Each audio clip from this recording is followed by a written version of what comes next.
Татарстанның халык артисткасы Миләүшә Нәҗмиева үзенең 60 яшьлек юбилеен билгеләп үтте. Кәрим Тинчур исемендәге театр сәхнәсенә узган тантаналы чара барышында Миләүшә ханымның катнашкан спектакльләреннән үзекләр дә күрсәтелде.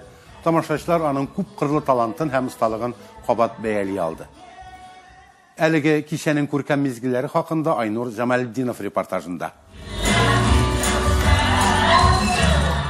Татарстанның халык артисты Миләүшә Нәҗмиева 1987 елдан бирле Тинчурин театрында хезмәт куя. Сәхнәгә ул 16 яшендә Курай моңы спектаклендә Сөембикә роле белән чыга.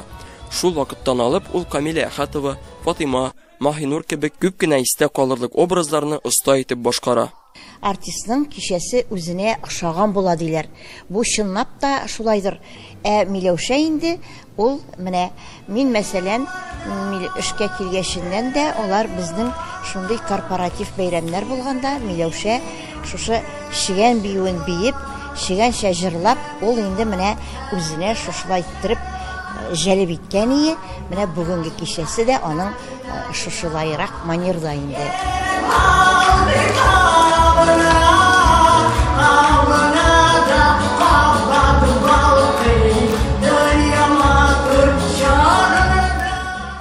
Ул минем кызны уйнады.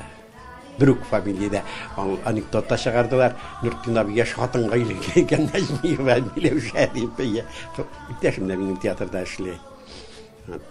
Миләүшә бик сәләтле кыз. Үзенә генә бер ниян. Бер кем кабатламый торган образлар башкарды.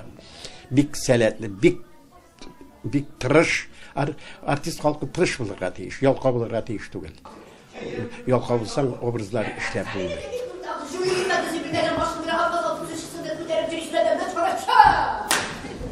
Миләүшә ханым белән инде без инде иҗатта дусларга әйләндек һәм менә еллар үтү белән бәйле Миләүшә ханым шулай ук матур, яшь булып кала һәм безнең белән яшьләр белән бер дәрәҗәдә фикерли белә. С самого детства меня приучили. Кичкенәдән үк мине иҗатка мәхәббәт белән тәрбияләделәр. Әнием мине эшенә алып барырга ярата иде. Һәм мин һәрвакыт сәхнә артының серләренә төшенеп үстем.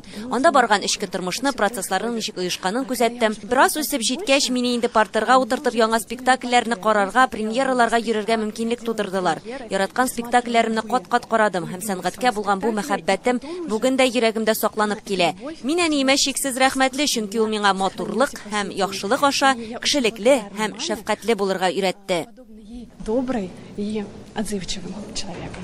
Миләүшә Нәҗмиева үзенең иҗади юлы һәм шәхси сыйфатлары белән күпләргә үрнәк булган артистка, татар сәнгате өчен зур хезмәт куйган шәхес. Алдагы көннәрдә аңа тагын да күп юбилейларын шушы сәхнәдә билгеләп үтеп, яңа күркәм рольләр белән халыкны шатландырырга язсын.